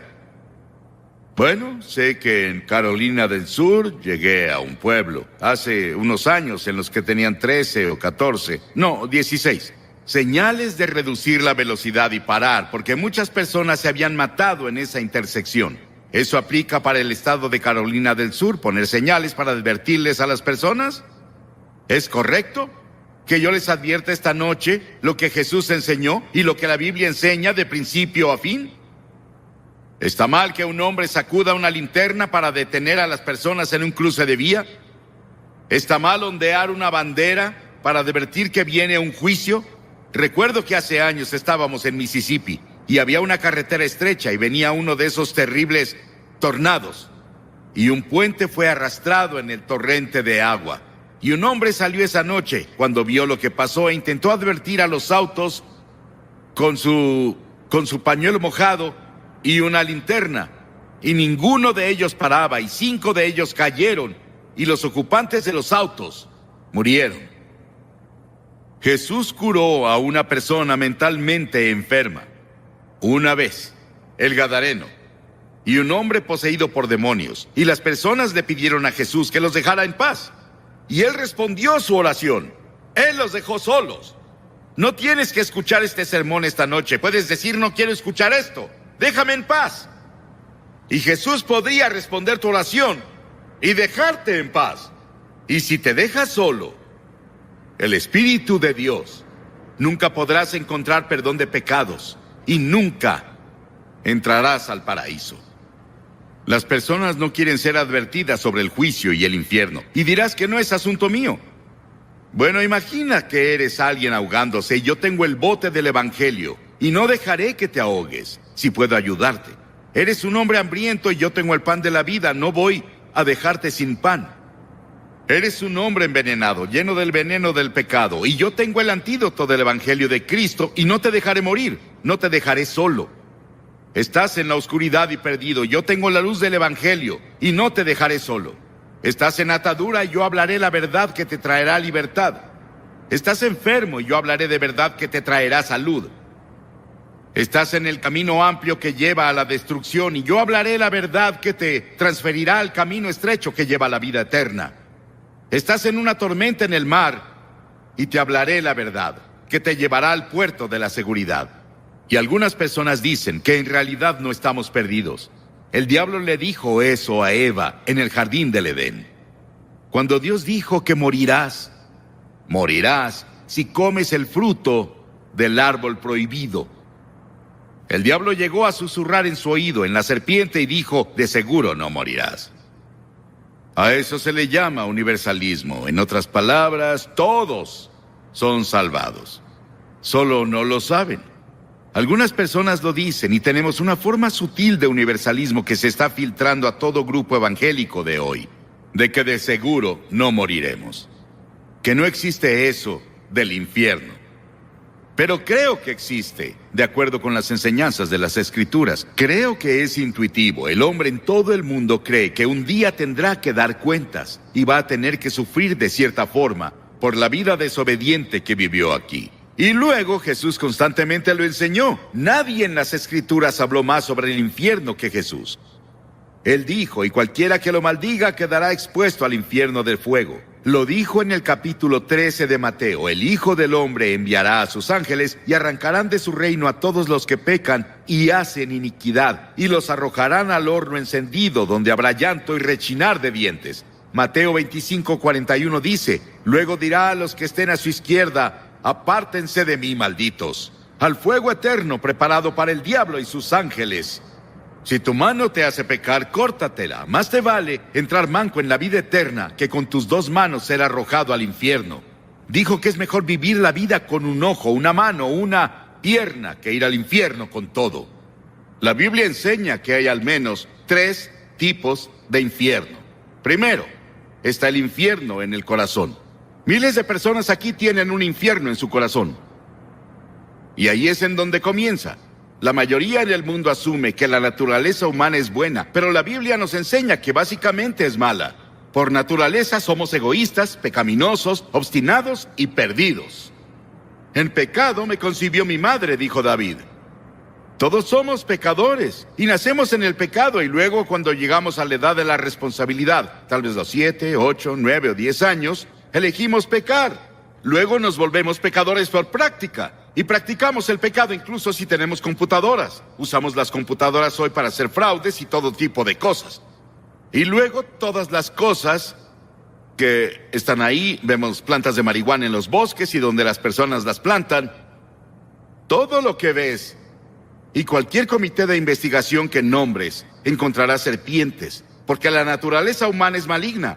La naturaleza humana es mala. Y por esa razón necesita redención, transformación, necesita un nuevo nacimiento, es lo que Cristo vino a hacer. Infierno en el corazón. Está el infierno de la culpa. Un hombre me escribió hace tiempo. Él engañaba a su esposa. Vivía medio tiempo con otra mujer en otra ciudad. Y dijo, estoy viviendo un infierno. Él se vio atrapado y era un infierno. Y la Biblia nos enseña que hay una muerte ardiente como el infierno en el corazón humano. Y cada persona que parece buena, íntegra y espléndida puede convertirse en un asesino violento y un maníaco de repente. Conozco a una mujer refinada, hermosa, Su esposo era uno de los líderes de la comunidad. Y sin ninguna provocación en absoluto, mientras él dormía, ella tomó una pistola y le disparó, lo mató. Ella está en prisión ahora. Y leemos eso a diario en el periódico. Las personas dicen que eran personas buenas, refinadas, hacían todo tipo de cosas y nunca imaginaron que harían eso. Y en el corazón hay culpa. Y está el infierno de la inquietud. La Biblia declara, el malvado es como un mar agitado. Vimos el verano pasado a gente en Europa. Fuimos a Ámsterdam a dar una conferencia sobre evangelistas itinerantes. La considero una de las más grandes conferencias impartidas en la historia de la iglesia cristiana. Y nos vimos con muchas otras personas que estaban solo buscando algo, no sabían qué. Vi a estadounidenses y personas de Japón y de todos lados corriendo como si su vida dependiera de ello. No sabían a dónde iban o qué hacían, solo iban, intentando encontrar descanso y paz. Y está el infierno de la lujuria. La viuda que se entrega al placer ya está muerta en vida. Alguien me preguntó el otro día qué significa lujuria. Hablaré un poco de eso mañana en la noche con los jóvenes. Pero lujuria significa no solo ver a una mujer o a un hombre y admirarlos. Significa que si tuvieras la oportunidad, cometerías inmoralidad. En otras palabras, la lujuria es tanta que cederías si pudieras. Y muchas personas tienen fantasías y hay lujuria en sus fantasías. Y está el infierno del odio. Este infierno del odio ha estallado en guerras y motines y todo tipo de conflictos. El infierno se mudó a la tierra. Y finalmente, está el infierno en el futuro. Y el infierno futuro es una proyección del infierno que tienes ahora en tu corazón, en tu casa, en nuestro mundo. Salvo que sigue y sigue. Jesús habló más sobre el infierno que cualquier persona en la Biblia, como dije hace un momento, pero nos advirtió para que huyamos de él. Este es el hecho del infierno que hace que el amor de Dios sea tan sorprendente y glorioso. El hecho de que se hizo para el diablo y sus ángeles. Escuchamos al diablo y seguimos al diablo y hacemos lo que el diablo dice. Y Dios nos ama tanto que pensó en un plan para salvarnos, para que nunca tengamos que pasar un día en el infierno. ¿Cuál es la naturaleza del infierno? Bueno, hay muchos misterios que rodean este tema. Esencial y básicamente es la separación de Dios. Estamos separados de Dios por el pecado, y eso continúa en la eternidad. Y hay 3 palabras que Jesús usó para describir el infierno. Él usó la palabra muerte. Verás, Dios es vida, y estás separado de la vida de Dios. Estás muerto, espiritualmente muerto, separado de Dios. Y luego usó la palabra gran oscuridad. Dios es luz, estamos separados de la luz. Vivimos en oscuridad. Y luego usó la palabra fuego. Y seguido me pregunto si ese es un fuego terrible dentro de nuestros corazones por Dios, por la comunión con Dios que nunca puede ser saciado. Hemos rechazado a Dios, le hemos dado la espalda a Dios. Nunca podemos conocer a Dios. Se indica en esta historia que este hombre no tenía una segunda oportunidad. Se indica en esta historia que este hombre se volvió muy evangelístico. Él quería alcanzar a sus hermanos. Piénsalo, él estaba en el infierno. Y quería que sus hermanos fueran alcanzados por alguien. Que fuera a su casa y les advirtiera a sus hermanos que no fueran ahí. Hagan lo que sea, pero no vengan aquí. Y esas personas que se han ido antes, tal vez están sufriendo las punzadas del infierno por una eternidad. Estarían aquí esta noche para advertirte. Vuélvete. Arrepiéntete de tus pecados. Recibe a Cristo. Asegúrate de tu relación. No vengas para acá. Es el desvanecimiento de la presencia de todo lo que es alegre y bueno y correcto y feliz. Y las Escrituras dicen, prepárate. Para conocer a Dios nos preparamos para todo salvo la muerte. Nos preparamos para la educación, los negocios, las carreras, el matrimonio, la vejez, pero no para el momento del juicio. Quitamos todo tipo de seguro que podemos si nos preocupamos sobre las pensiones de la vejez, la seguridad social y el resto de eso. Pero no tienes la seguridad de tu relación con Cristo. Está establecido que los hombres mueran una sola vez y después el juicio. La muerte es un suceso. que cada hombre considera antinatural cuando se relaciona a él mismo, pero natural cuando se relaciona a otros. Sabemos que otro hombre va a morir. Sabemos que el cáncer va a atacar a otra persona. Sabemos que la otra persona morirá de un ataque cardíaco en un choque automovilístico, pero no yo. Y vivimos como si fuéramos a vivir para siempre, y no es así. Todo terminará en poco tiempo para todos aquí. Y estarás en la eternidad. ¿Dónde estarás? ¿Apartado de Dios o con Cristo en el paraíso?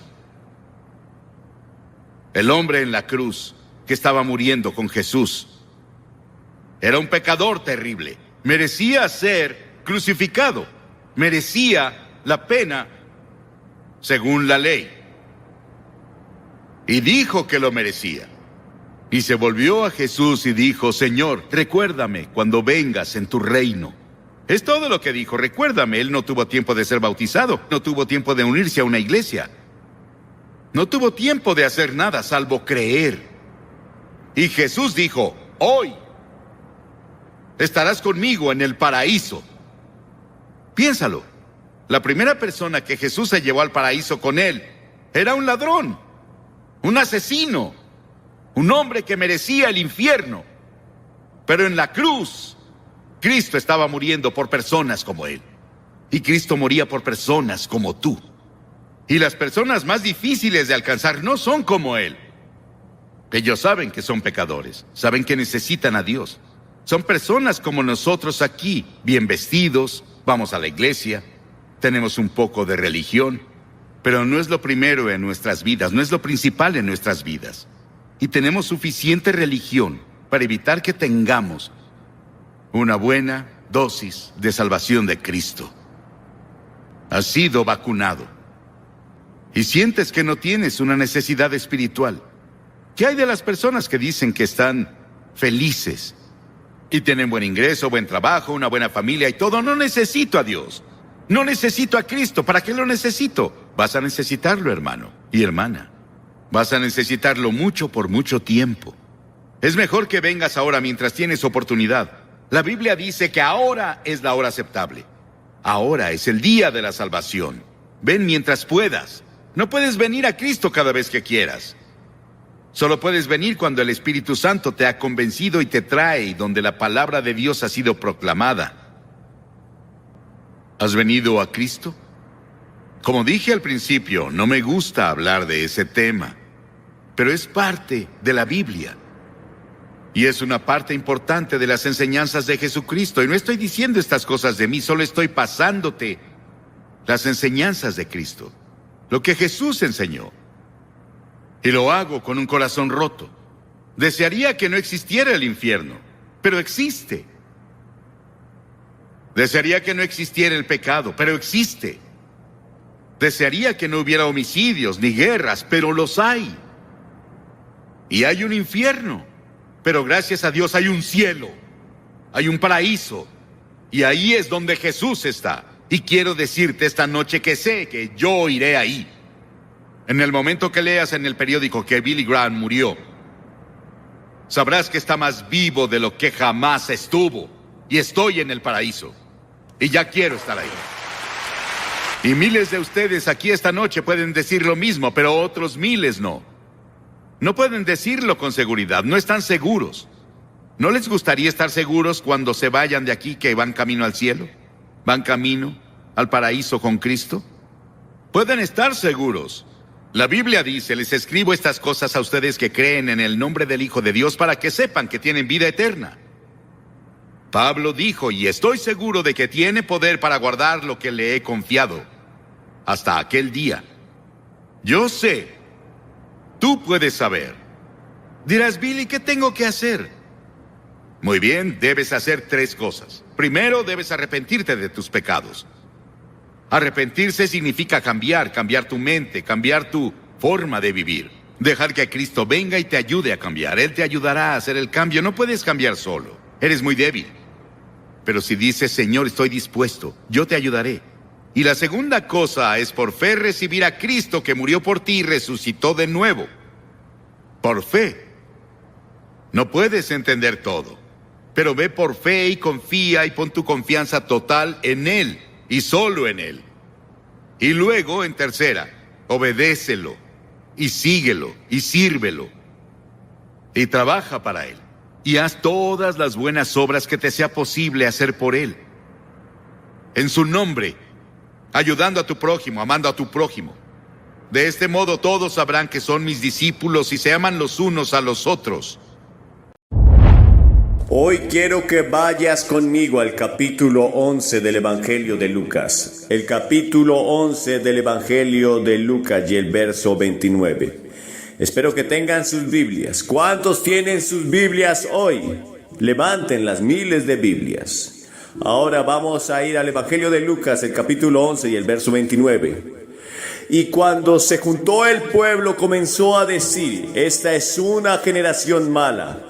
Buscan una señal, y no les será dada señal sino la señal de Jonás el profeta. Porque como Jonás fue una señal para Nínive, así también lo será el Hijo del Hombre para esta generación. La reina del sur se levantará en el día del juicio con los hombres de esta generación y los condenará. Porque ella vino desde los confines de la tierra para oír la sabiduría de Salomón. Y he aquí uno mayor que Salomón está aquí. Los hombres de Nínive se levantarán en el juicio con esta generación y la condenarán, porque se arrepintieron ante la predicación de Jonás. Y aquí uno mayor que Jonás esta noche aquí entre ustedes. Ahora, el antiguo Israel quería que Jesús hiciera algo sensacional para demostrar que Él era realmente el Hijo de Dios. Jesús está diciendo en este pasaje que estás buscando una señal. Está bien, te daré una señal. Yo soy la señal. Jesús estaba diciendo que la gente de los días de Jonás escuchó el mensaje de Dios y se arrepintió. Y se levantarán en el juicio como testigos contra la gente de los días de Jesús, que lo rechazaron, dijo. La reina del sur reconoció la sabiduría de Salomón, pero él dijo: en mí tenéis mayor sabiduría que toda la sabiduría de Salomón. Él dijo: ¿estás ciego? ¿No puedes ver la verdad? ¿Estás sordo y no puedes oír la verdad? Él dijo: yo soy la verdad. Soy la luz del mundo, soy la señal. Ahora, cuando te enfrentas a Jesús, ¿cuál es tu reacción? Cuando te enfrentas con Jesucristo, ¿cuál es tu reacción? La reacción de los escribas y los fariseos fue de hostilidad. La gente de la época de Nínive se humilló y se arrepintió cuando fueron enfrentados y confrontados por Dios.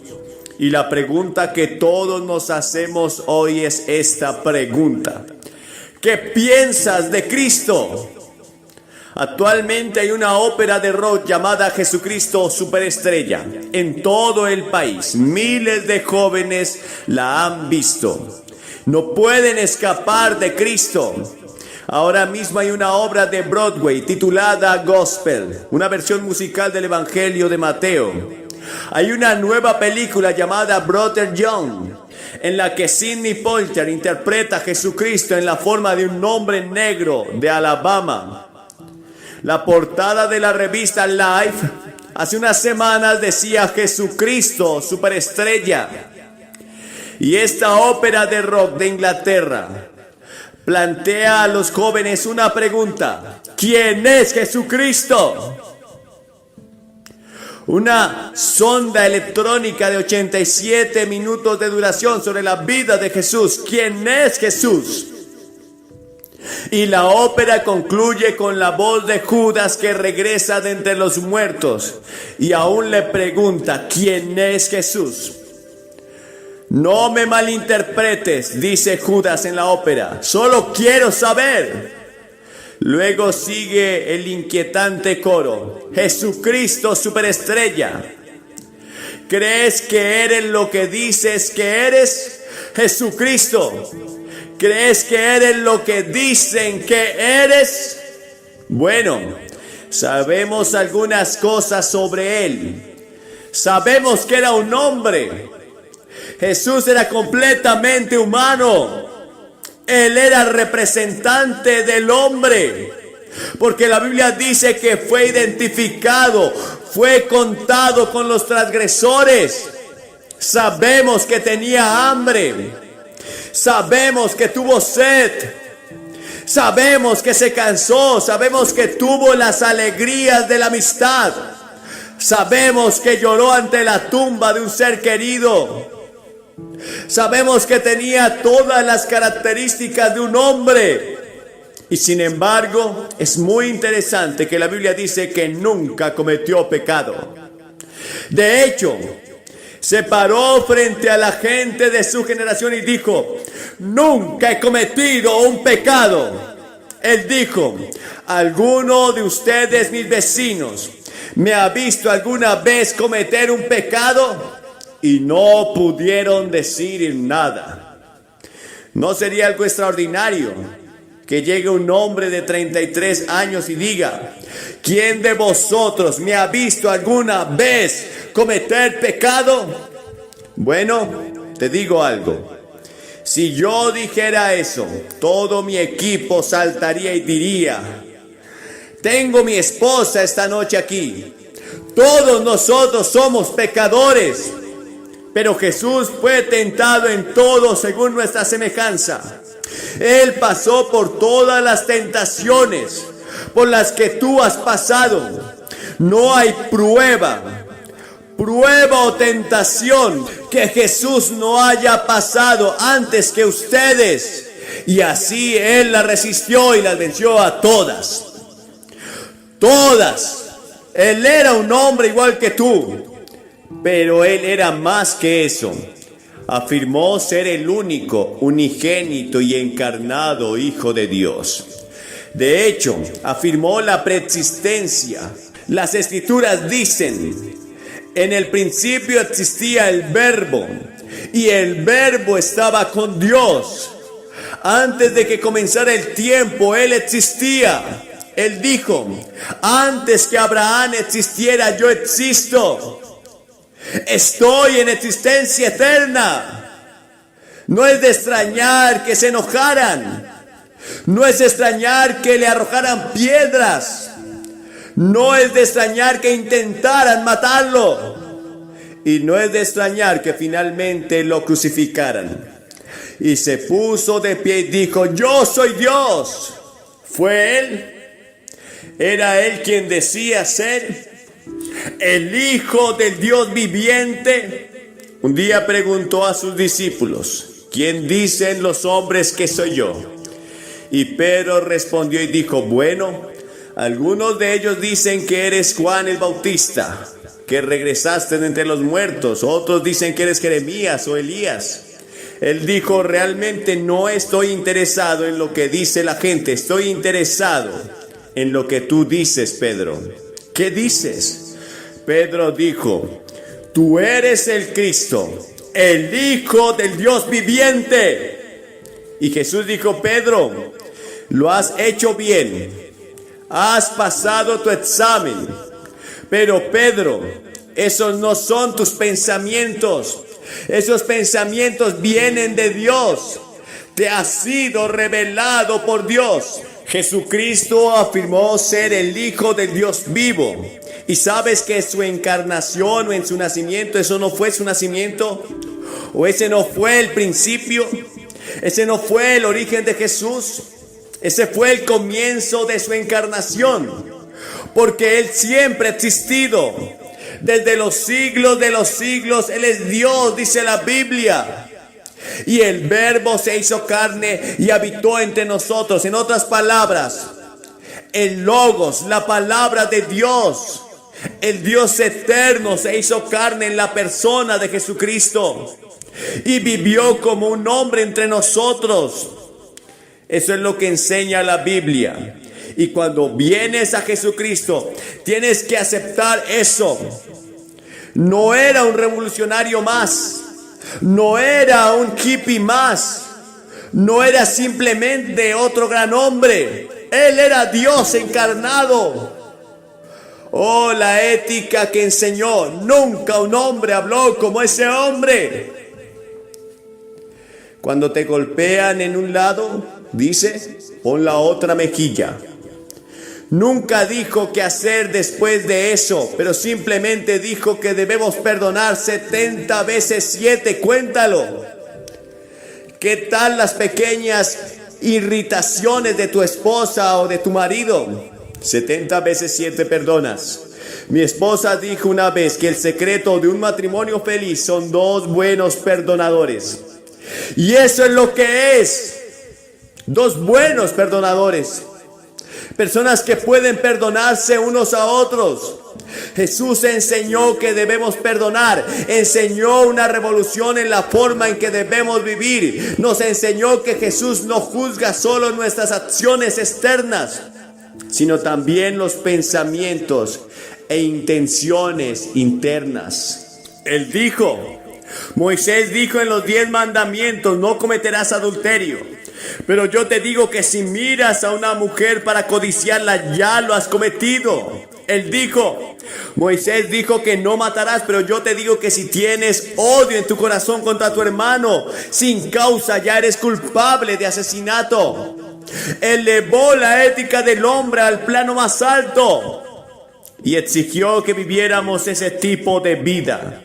Y luego mira la muerte que tuvo. ¿Alguna vez murió un hombre como Jesús? Los relámpagos destellaron y los truenos rugieron y la tierra comenzó a temblar y hasta los soldados confesaron que este debía ser el Hijo de Dios. Cualquiera que pueda ver a Jesús en esa cruz y no ser tocado tiene un corazón de piedra. Primero le quitaron la ropa, luego cogieron largas correas de cuero con perdigones de acero o de plomo en los extremos y le golpearon en la espalda hasta que apenas podía mantenerse en pie. Luego le pusieron una corona de espinas en la frente y su rostro sangraba y se rieron de él y le escupieron y se burlaron de él. Y con un chasquido de sus dedos, 72,000 ángeles ya habían desenvainado sus espadas, listos para acudir a su rescate y borrar este planeta de la existencia del universo. Y Jesús dijo, no, para esto nací. Y arrastró, se levantó y se arrastró hasta esa cruz. Y ustedes, los negros, nunca olviden una cosa. El hombre que ayudó a Jesús a cargar esa cruz era un hombre negro. Y nunca olvides otra cosa. Jesús pertenece a África tanto como a Europa y a Asia. Nació en esa parte del mundo que toca a África, a Asia y a Europa. Y Jesús no era un hombre blanco como yo. Tampoco era tan negro como algunos de ustedes. No sabemos cuál es el color de su piel, pero debía ser un hombre de color oscuro, como el de la gente de su época, porque él era un hombre como ellos.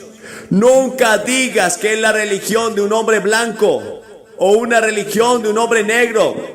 Es una religión mundial. Él pertenece al mundo. Cuando murió en esa cruz lo clavaron. Le pusieron los clavos en la mano y ya sabes lo que dijo. Perdónalos porque no saben lo que hacen. Perdónalos. ¿Podrías perdonar a alguien que te está poniendo clavos en las manos y sabes que no lo mereces? Él no se retorció. Él no gritó. No gritó.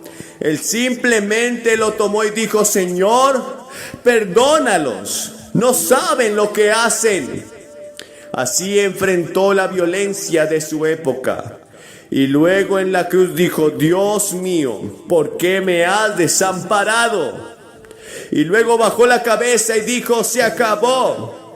¿Qué quiso decir él? quería decir que su plan de salvación ha terminado.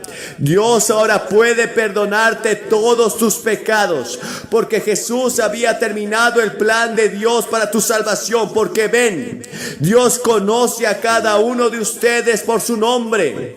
Él tiene contados los cabellos de nuestra cabeza. Dios te mira como si fuera la única persona en todo el universo. Y Él te ve a ti solo, a ti. Y en esa cruz Jesús tuvo la capacidad de pensar en ti. Y Él te amó lo suficiente como para permanecer en la cruz. ¿Hubo alguna vez un amor como ese? ¿Cuándo podría haber sido rescatado y llevado de regreso al cielo para sentarse en su trono?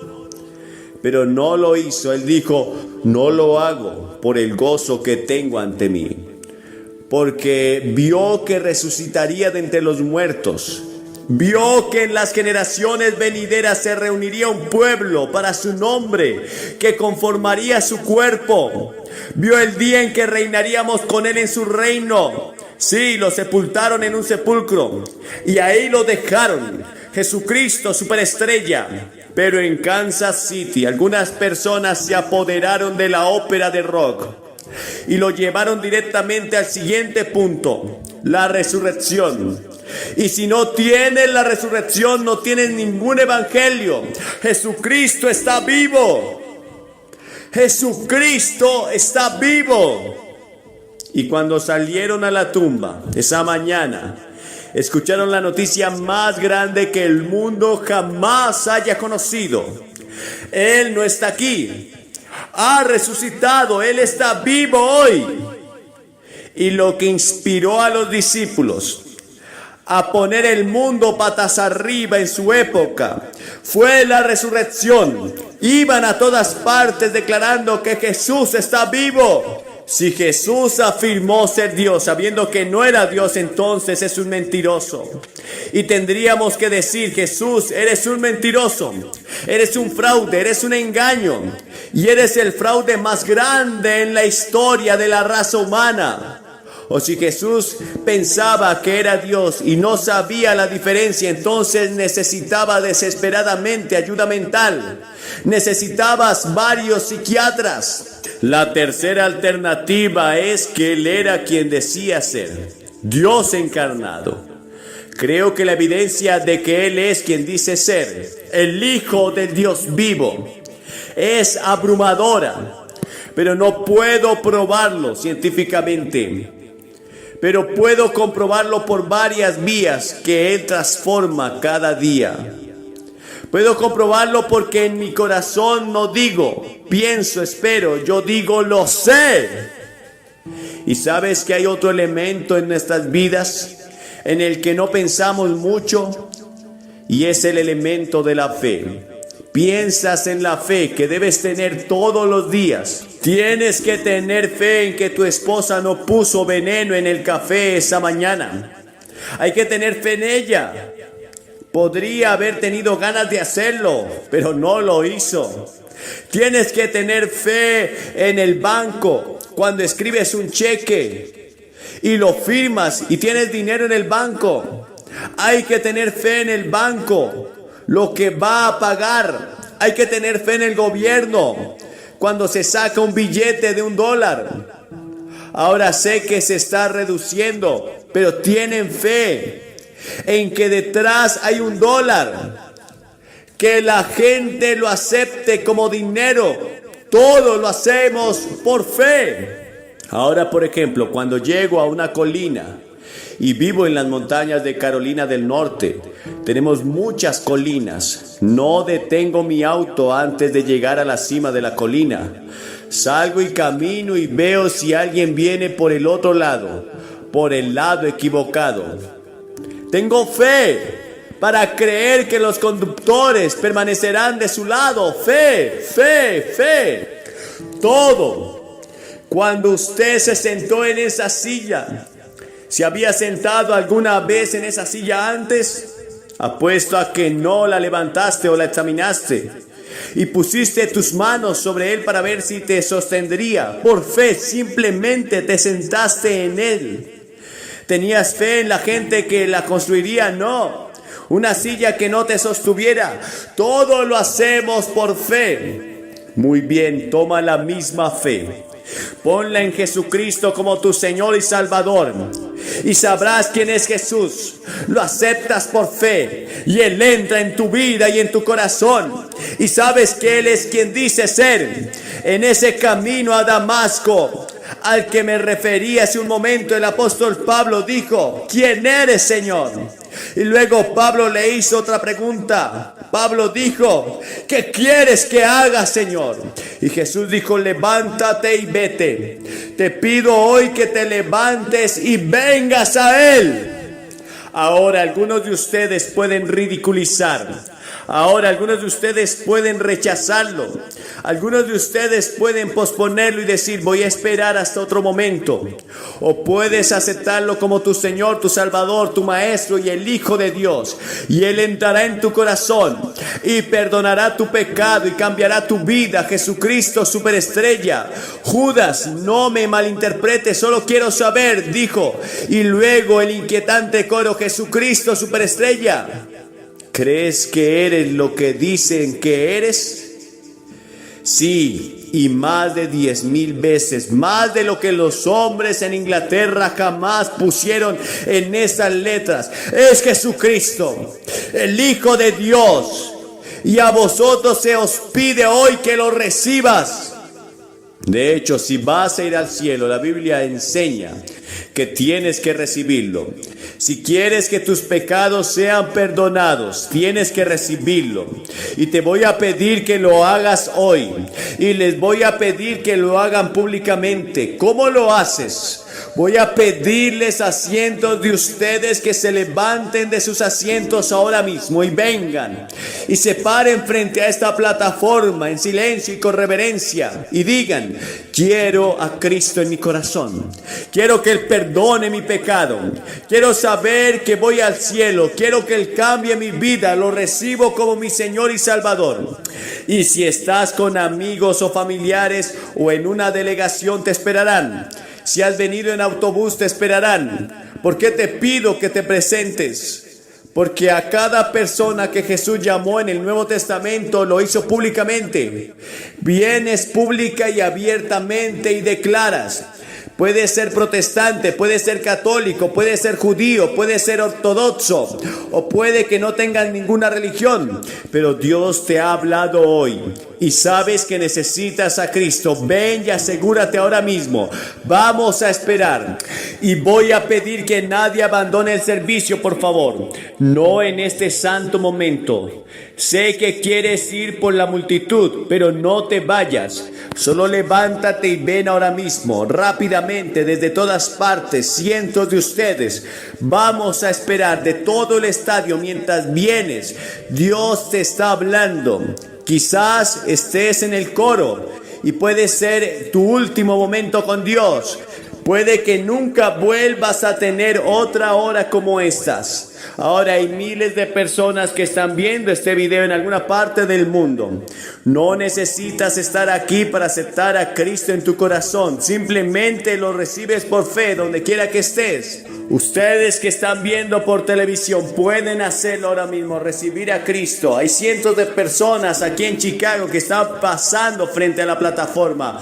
Pero no importa dónde estés, quizás en un hospital, quizás en un hotel, quizás en la sala de espera de un aeropuerto, no importa.